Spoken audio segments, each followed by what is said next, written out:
Hi, my name is Sarah Bentley Pearson, and I am excited to share my podcast, which features wonderful talent that I've been so lucky to discover in the Southeast. This was born out of a list that I created in 2015 called Sarah's List. And through my work in real estate, which I've been doing since 2005, and styling work, and just my personal life and my personal interests, I've been able to meet so many wonderful people, and I'm excited to share them with you. So I'm sitting here with Dr. Weston Robbins of Eternal Strength. Is it facility or Eternal Strength Treatment Center? Now we're using Eternal Strength Center for Radical Youth Work. Yeah, I've went. Eternal Strength is probably the safest. Okay. Well, when reading through your literature, I came across the word radical a lot, and I wanted to know from you, like, what that exactly means. Is it because by the time a child or a teen gets to you, they need something radical? The term radical youth work developed mainly, there's been a lot of research on it. Primarily, the most research has been from Dr. Hans Scott Meyer and Dr. Kathy Scott Meyer. They were my dissertation committee for my PhD. Hmm. And if you look up radical youth work, they've done the most extensive research Hmm. on radical youth work. The way that we define it is a mutual liberation. So, this idea of youth worker joining with youth in unison to simultaneously heal together, So kind a of youth taking and a youth a together? youth and a youth worker. Okay. Yep. Okay. Okay. So, our mentors, our therapists, it's about flattening this hierarchy that oftentimes occurs in mental health. You'll get the clinician or the professional or the therapist up here analyzing and dissecting and teaching the youth. And the way that we do the work that makes it radical is we're joining with that youth and we're learning together. It's co-collaborative, a mutual liberation. So there's many ways to define radical youth work, but that's kind of how we look at it, is really giving youth a voice, valuing them and wanting them to bring their own heart to their therapeutic work instead of us saying, here's what you need to be doing, this is what it should look like. It's asking them, how do you want to do your therapeutic healing? Yeah, I think that's interesting. I'm a mother of one son who's 16, and then I'm a mother or a stepmother rather of four other children. And I raised my son as a single mom from probably age 2 or 3. He has a father, of course, but it was the two of us in a Primarily, yeah. household. And we were always extremely close. And it only children kind of have more of an adult voice a lot of times, and we I never had any issues at all with him until he turned 15, and then obviously the peers become more important. And I found myself sort of, like you were saying, like, I'm up here, he's down here, and it's a constant struggle of them thinking, you don't know what you're talking about, you're sort of a dinosaur, and me sort of saying, you have no idea what you're talking about, Right. you're a kid. And then the disconnect really begins to happen.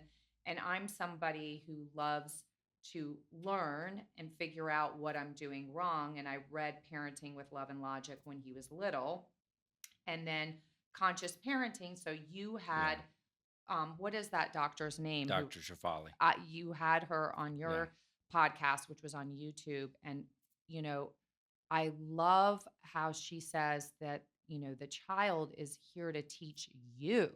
Yeah. And I really respect that, because I think this narcissistic sort of attitude that parents can get, it probably comes more from fear, or we have the wisdom, or we've made lots of mistakes and we don't want them to make the same mistakes. Right. But really listening to them, if I think actually if they do something wrong, they know they've done something wrong, and listening to what they have to say Right. about it. Right. And when you describe, Sarah, your child being your teacher, I think certain people will be like, does that mean I should wake up every day and just like, what do we need to do today? Almost like in service of, I don't see conscious parenting as a child centric serving to the kid, but it's more of looking at what is this journey of growth in this child bringing up for you internally, Mm. and how can your child and whatever's going on in their growth and development, how can it be an invitation for you to look deeper into your heart, your soul, your pain, your anxiety, your fear, and work on yourself. And if you work on Bingo. yourself, you Yeah. can help your child. It's one of the best ways you ever could. Well, and I'm an Al-Anon, and everybody who goes into Al-Anon is sort of walking in thinking, if I fix this other person or if I fix this Right, situation, I'll be okay. And then it's not very long that you're learning, like, you have to work on right, you. And if you don't work on you, nothing changes. right. And that's a hard lesson. I think it's hard for most parents. I'm curious, like, from you being around youth. Well, I want to hear about you and your story and how you got here. Was your childhood hard? No.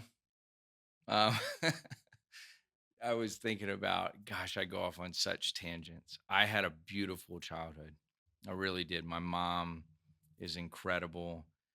She's the executive director of Safe Path Children's Advocacy Center in Cobb County, and she's got her master's in behavioral analysis. My dad introduced me to music, took me to my first concert when I was in eighth grade to see the Rolling Stones. I fell in love with music. He took me to every concert I ever wanted to go to. We moved around some. I was born in Iowa, and then we moved Virginia, North Carolina, South Carolina, finally to Georgia when I was about 12. And I really had these incredible parents that let me follow my truth, my passion, whether it was guitar or music. I was awful at sports. So I played for I played basketball for a little bit, scored once, scored for the wrong team. We still made the state championship, and there I was, a super chubby kid, like holding the state championship thing. And I was like, we made it. But I actually hurt the team. Then I was on the golf team for 2 weeks.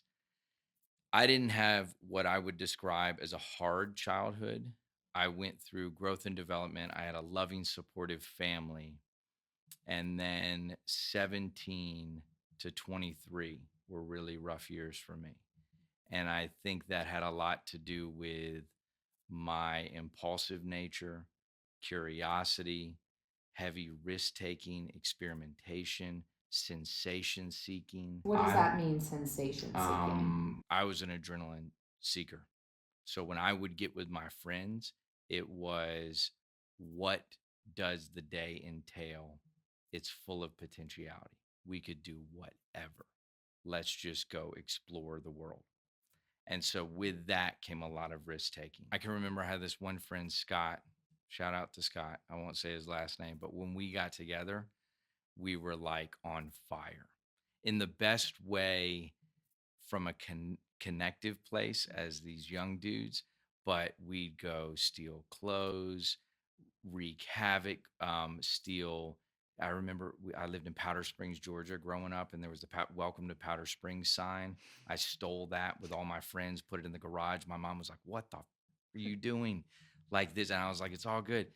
And then we stole it so often that they finally built a brick one that you couldn't steal. And I was like, "Mom, it's community work. See, by me stealing the sign repeatedly, we've advanced the community to get a better sign." But I really think I was seeking. I can see it now as seeking, wanting to get high in a spiritual manner, wanting to touch something beyond the material, beyond the mundane, beyond the superficiality of life. I felt very disillusioned when I looked at the world and I looked at adults. It didn't seem exciting. Nobody was doing what they really loved and cared about. Everything revolved around economics and money and material gain and fame and adulation and power. And so I think there was a part of me that was seeking true connection.